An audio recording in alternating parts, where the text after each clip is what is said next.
Hello coders, welcome to another video on Coding Chemist. आज के इस वीडियो में हम क्या कर रहे होंगे ना। प्रीवियस वीडियो में हम ऑब्जेक्ट ओरिएंटेड प्रोग्रामिंग के एक ब्रीफ इंट्रोडक्शन लिया था। दैट मीन्स हमने उसके हर एक पार्ट को डिस्कस किया था कि ऑब्जेक्ट ओरिएंटेड प्रोग्रामिंग कैसे वर्क करती है हमारे पाइथन के प्रोग्राम्स में। बट अब हम क्या करेंगे, अब हम हर वीडियो में ऑब्जेक्ट ओरिएंटेड प्रोग्रामिंग के एक एक कॉन्सेप्ट को ब्रीफली डिस्कस कर रहे होंगे। ओके ना, ऑब्जेक्ट ओरिएंटेड प्रोग्रामिंग जो है वो पाइथन में एंड अदर लैंग्वेजेस में थोड़ी डिफरेंट ऑपरेट होती है। दैट मीन्स आपको जो फंक्शंस या फिर जो कॉन्सेप्ट्स दूसरी लैंग्वेजेस में मिलते हैं ऑब्जेक्ट ओरिएंटेड प्रोग्रामिंग के, वो कॉन्सेप्ट्स आपको पाइथन में भी मिलेंगे, बट उनकी जो इम्प्लीमेंटेशन है वो पाइथन में एंड अदर लैंग्वेजेस में थोड़ी सी डिफरेंट होगी। इसीलिए अगर आप किसी दूसरी लैंग्वेज से ऑब्जेक्ट ओरिएंटेड प्रोग्रामिंग सीख के आ रहे हैं, सो ये आपके लिए अच्छा है, आपको कॉन्सेप्ट्स पता होंगे, बट उसके इम्प्लीमेंटेशन के लिए आपको वीडियो अच्छे से देखना होगा ताकि आपको जो कॉन्सेप्ट्स हैं वो पूरे क्लियर हो सकें। ओके, सो आज के इस वीडियो में हम स्टार्ट करें कंस्ट्रक्टर्स ना। पिछले वीडियो में हमने देखा था कि कंस्ट्रक्टर्स क्या होते हैं। कंस्ट्रक्टर एक स्पेशल फंक्शन होते हैं जो ऑटोमेटिकली कॉल हो जाते हैं जब भी हम किसी क्लास का एक ऑब्जेक्ट क्रिएट करते हैं। ओके, सो आज उस ऑब्जेक्ट को और कंस्ट्रक्टर को हम थोड़ा डिटेल में डिस्कस करेंगे, तो आप ताकि जो आपका डाउट है कि हम सेल्फ क्यों यूज़ करते हैं एंड जो बाकी जो फॉर्मेट है हम कंस्ट्रक्टर का वो सिमिलर वे में ही क्यों इम्प्लीमेंट करते हैं। सो उसके लिए हम सबसे पहले एक क्लास क्रिएट कर लेंगे, यहाँ पे class student. Now class create करने के लिए आपको सबसे पहले एक कीवर्ड की रिक्वायरमेंट होती है। वो कीवर्ड है क्लास इटसेल्फ।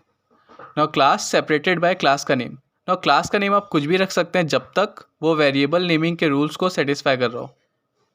दैट मीन्स कि हमने जो वेरिएबल नेमिंग के रूल्स डिस्कस किए थे अपनी पाइथन फॉर बिगनर सीरीज़ में, जब हम वेरिएबल्स डिस्कस कर रहे थे, सो वो सारे जो रूल्स हैं, अगर आपका क्लास का नेम वो फॉलो करता है, सो आप क्लास का नेम कुछ भी रख सकते हैं।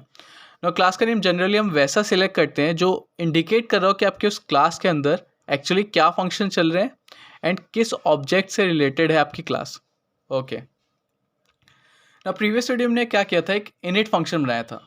ना व्हाट इफ हम बिना इनिट फंक्शन के अपनी क्लास को क्रिएट करें। यहाँ पे हम कोई इनिट फंक्शन नहीं बनाएंगे, हम सिंपली यहाँ पे क्या करते हैं, फंक्शन एक मेथड बनाएंगे। ना मेथड क्या होते हैं, क्लास के फंक्शंस को हम एज मेथड रिफ़र करते हैं। ना फंक्शन जो अभी तक हम क्रिएट करते आ रहे थे यूजिंग डेफ कीवर्ड, उन्हीं को हम क्लास के अंदर क्रिएट करते हैं, सो हम उन्हें मेथड की तरह रिफ़र करते हैं। ओके, ये हमने प्रीवियस वीडियो में डिस्कस किया था। सो यहाँ पे एक फंक्शन बना लेंगे हम, शो डेटा।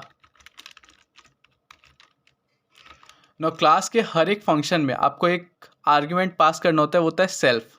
ओके, नाउ यहाँ पे हम प्रिंट कर देंगे, print self dot name print.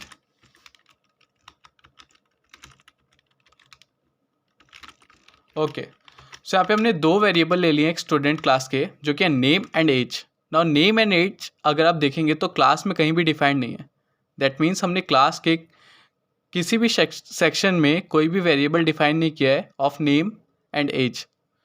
सो इसकी वैल्यू हम कैसे लेंगे, हम इसकी वैल्यू लेंगे रन टाइम पे। दैट मीन्स हमारे ये जो वेरिएबल हैं वो डिक्लेयर होंगे रन टाइम पे।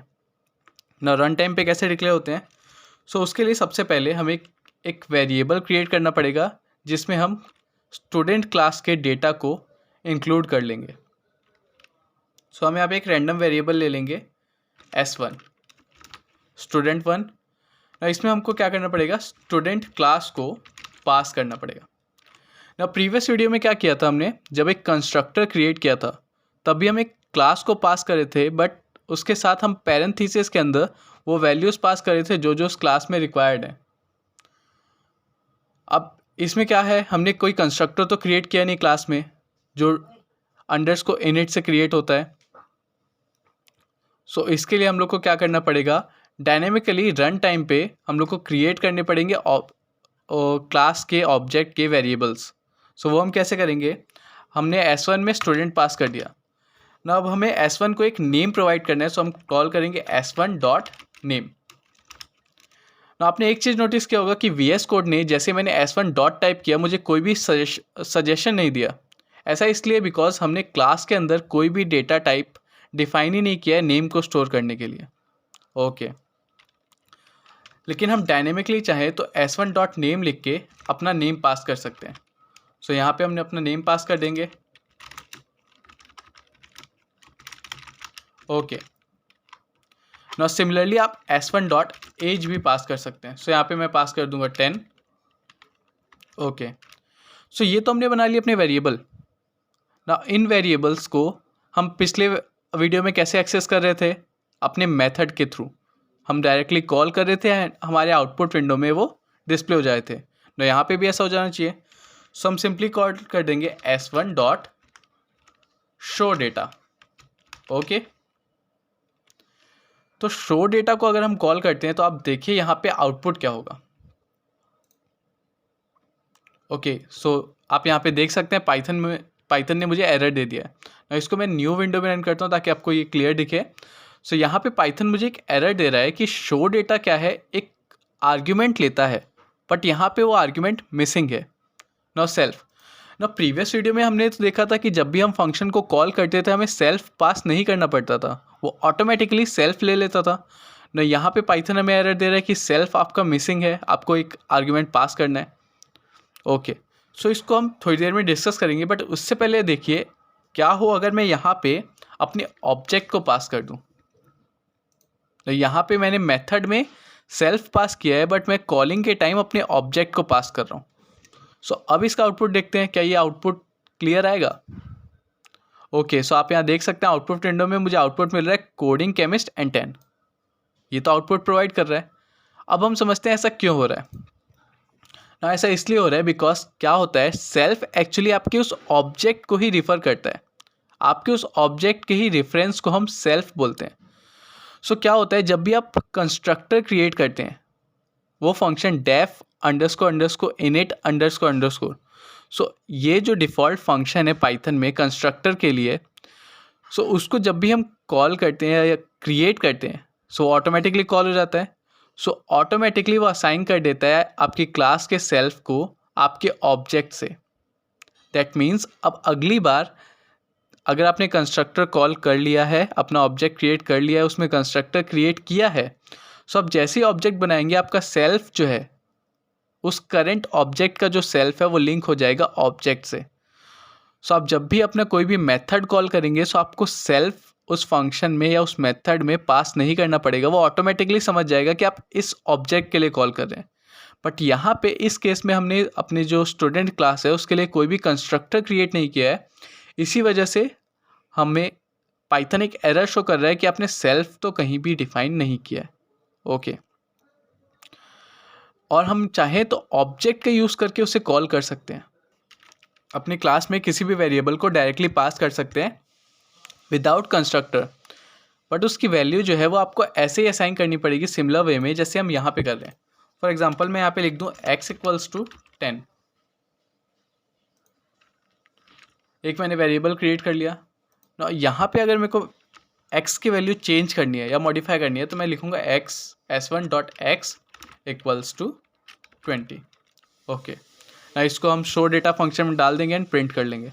अब विदाउट आप शो डेटा फंक्शन के भी कॉल कर सकते हैं, आपको सिंपली लिखना पड़ेगा print s1 dot x। Okay, same चीज़ हम शो डेटा फंक्शन में करते हैं यूजिंग सेल्फ। सो अब हम इसको कॉल करेंगे सो हमें आउटपुट मिलेगा 20 coding chemist 10। Okay, so I think आपको इस सेल्फ समझ आया होगा ना। इस सेम एग्जांपल को हम देखते हैं यूजिंग कंस्ट्रक्टर, कि कंस्ट्रक्टर आपके सेल्फ को कैसे इनिशियलाइज करता है आपके क्लास के ऑब्जेक्ट के साथ।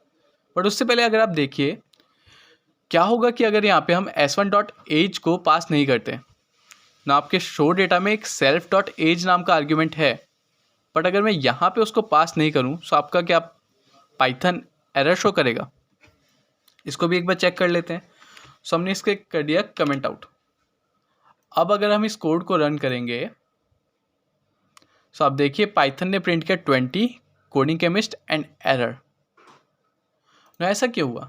सो ऐसा इसलिए हुआ बिकॉज आपका जो क्लास था उसमें कोई भी एज वेरिएबल डिक्लेयर्ड ही नहीं है ना। ऊपर आपने कहीं पे अपनी क्लास डिक्लेरेशन में एज वेरिएबल को डिक्लेयर नहीं किया एंड नीचे भी आपने एज वेरिएबल को कहीं डिक्लेयर नहीं किया। तो शो डेटा जैसे ही सेल्फ डॉट एज वाली लाइन पे पहुंचा सो उसने पूछा कि भाई एज कहाँ पे रखा है। सो आपके पूरे कोड में एज कहीं पे भी डिफाइंड है ही नहीं। सो इसीलिए आपको पाइथन एरर शो कर रहा है कि शो डेटा स्टूडेंट नाम की क्लास के ऑब्जेक्ट S1 में कहीं पर भी एज नाम का डेटा टाइप या वेरिएबल है ही नहीं, सो आप उसको कॉल नहीं कर सकते। सो ये पाइथन का एरर था।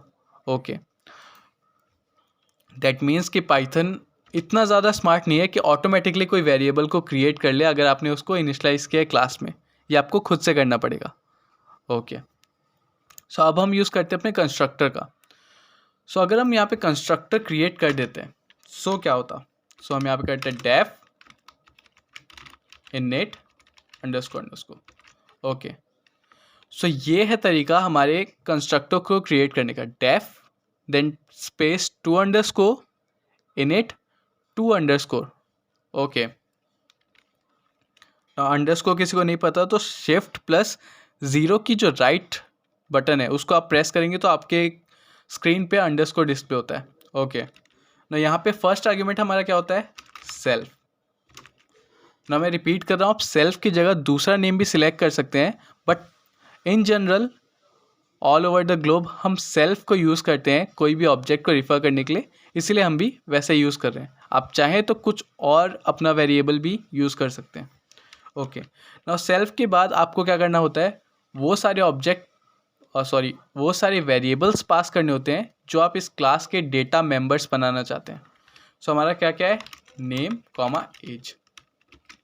Okay, so name comma age है। सो अब हम क्या करेंगे, यहाँ पे self dot name equals to name, self dot age equals to as.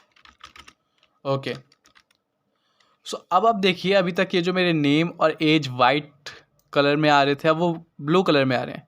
White colour में आ रहे थे बिकॉज हमने उनको क्लास में कहीं डिफाइन नहीं किया था। सो हमारे शो डेटा को पता नहीं था कि ये नेम और एज कहाँ से आने वाले हैं भी कि नहीं कोड में, बट अब हमने इन्हें क्लास में डिफाइन कर दिया है। सो हमारे शो डेटा फंक्शन को ये क्लियर हो गया है कि नेम और एज हमारे क्लास के डेटा मेंबर हैं, एंड वो मुझे इनपुट मिल जाएंगे अपने कंस्ट्रक्टर के थ्रू जैसे ही हमारा क्लास का ऑब्जेक्ट क्रिएट होगा। ओके, तो यहाँ पे आप देखिए मैंने S1 में एक स्टूडेंट बनाया। अगर मैं सेम कोड को अभी रन करता हूँ, यहाँ पे x भी रहने देता हूँ, भले मैंने x डिफाइन नहीं किया है, बट x फिर भी क्लास का एक डेटा मेंबर बन जाएगा, जैसे हमारे नेम और एज बन गए थे अभी जस्ट पहले हमने जब विदाउट कंस्ट्रक्टर अपने शो डेटा फंक्शन को कॉल किया था। ओके, सो इस कोड को अभी अगर हम रन करें, सो अब देखिए बिना एरर के हमारा कोड रन हो चुका है एंड हमें आउटपुट मिल गया 20 कोडिंग केमिस्ट एंड 10।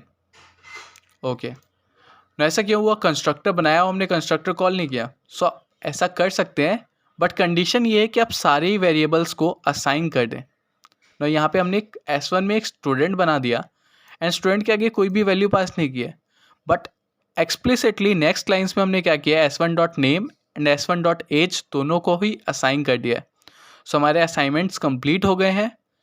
सो हमें जो पैरेंथेसिस में वैल्यू है वो पास करने की रिक्वायरमेंट नहीं है।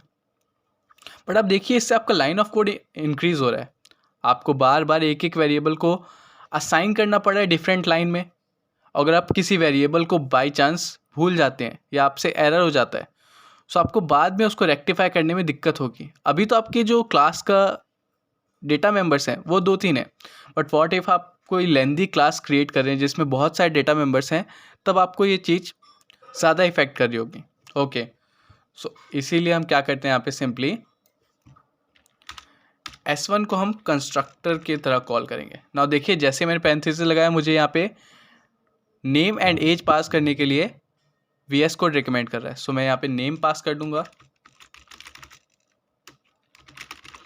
ओके, एज पास कर देंगे और हमारी यहाँ पे क्लास क्रिएट हो गई। ना आप देखिए मुझे बार बार S1.name S1.age कुछ पास नहीं करना पड़ा, मैंने सिंपली लिखा अपना स्टूडेंट, उसके अंदर 2 वैल्यूज़ पास कर दी एंड आपकी क्लास क्रिएट हो गई। इससे पहले मुझे मल्टीपल लाइन ऑफ कोड लिखना पड़ा था सेम चीज़ को अचीव करने के लिए। ना एक और चीज़, अब हमें शो डेटा में S1 पास करने की रिक्वायरमेंट नहीं है। ओके, सो इस फंक्शन को एक बार कॉल करके देखते हैं।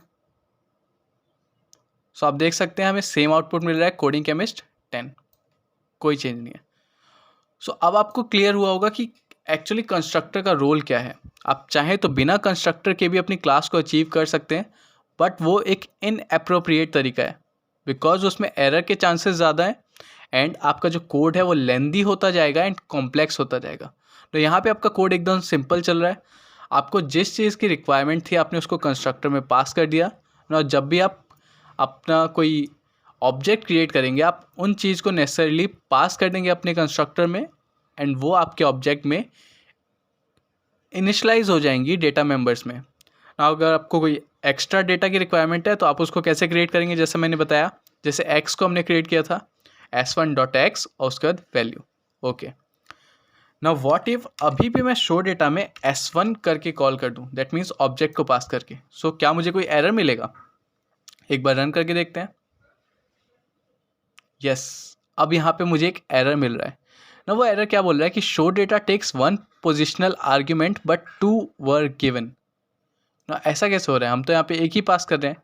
सो मैंने आपको बताया था जब भी आप एक कंस्ट्रक्टर क्रिएट कर लेते हैं एंड आप अपने फंक्शंस में सेल्फ पास कर रहे हैं, दैट मीन्स बाय डिफ़ॉल्ट आप अपने जो ऑब्जेक्ट है उसके रेफरेंस को पास कर दे रहे हैं। सो ये सेल्फ बाय डिफ़ॉल्ट जब भी आप मेन फंक्शन में या फिर अपने क्लास के अलावा कहीं से भी कॉल करेंगे, सो ऑटोमेटिकली सेल्फ को इंक्लूड कर लेगा अपने फंक्शन कॉलिंग में ना। उसके साथ अगर आप कुछ और भी लिखते हैं, यहाँ पे मैंने सिर्फ s1 कॉल किया बट वो बोल रहा है हमें एरर में कि आपने यहाँ पे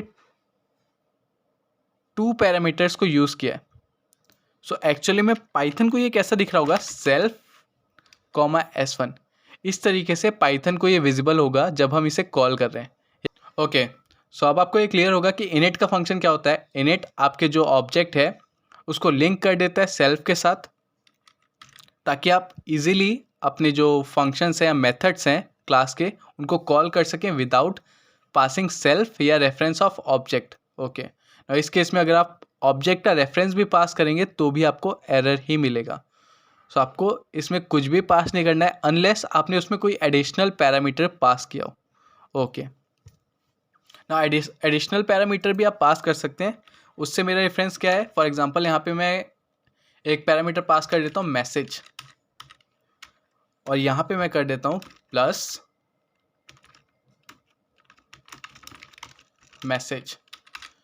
ना मैसेज में मैं क्या पास कर दूंगा, यहाँ पे मुझे पास कर देना है, फॉर एग्जांपल मैं यहाँ पे पास कर दूंगा गुड मॉर्निंग।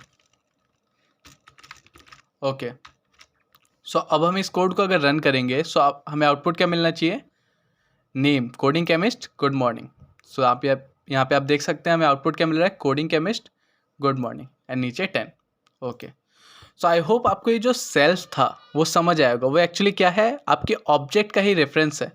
उसको हम क्यों क्रिएट करते हैं, कैसे क्रिएट करते हैं, उसके बिना क्रिएट किए भी हम अपनी क्लास को कैसे इनिशलाइज करते हैं डेटा मेंबर्स के थ्रू। ओके, सो ये सारे आपको कॉन्सेप्ट्स क्लियर हुए होंगे। अगर आपको अभी भी इस वीडियो में कोई डाउट है सो आप कोशिश कीजिए कि आप इस वीडियो को दोबारा देखें, बिकॉज हमने जो कंस्ट्रक्टर के सारे ही कॉन्सेप्ट हैं उन्हें यहाँ पे अच्छे से डिस्कस किया है। सो अगर आप कोई कॉन्सेप्ट मिस हो गया होगा तो मैं उसे बाद में कवर कर लूँगा, बट ये बेसिक कॉन्सेप्ट थे जो आपको आने ज़रूरी है एक कंस्ट्रक्टर के लिए। इस वीडियो को अगर आप दोबारा देखते हैं तो आपको मे बी कंस्ट्रक्टर जो है वो पूरा क्लियर हो जाएगा। अदरवाइज़ आगे के वीडियोस में जब हम ऊप्स को और थोड़ा डिस्कस कर रहे होंगे तो आपको हर एक चीज़ ऑब्जेक्ट ओरिएंटेड प्रोग्रामिंग की डिटेल में क्लियर होती जाएगी। ओके, सो इस वीडियो के लिए इतना ही। अब हम मिलेंगे अपने अगले वीडियो में। Till then keep learning and keep coding. Bye bye.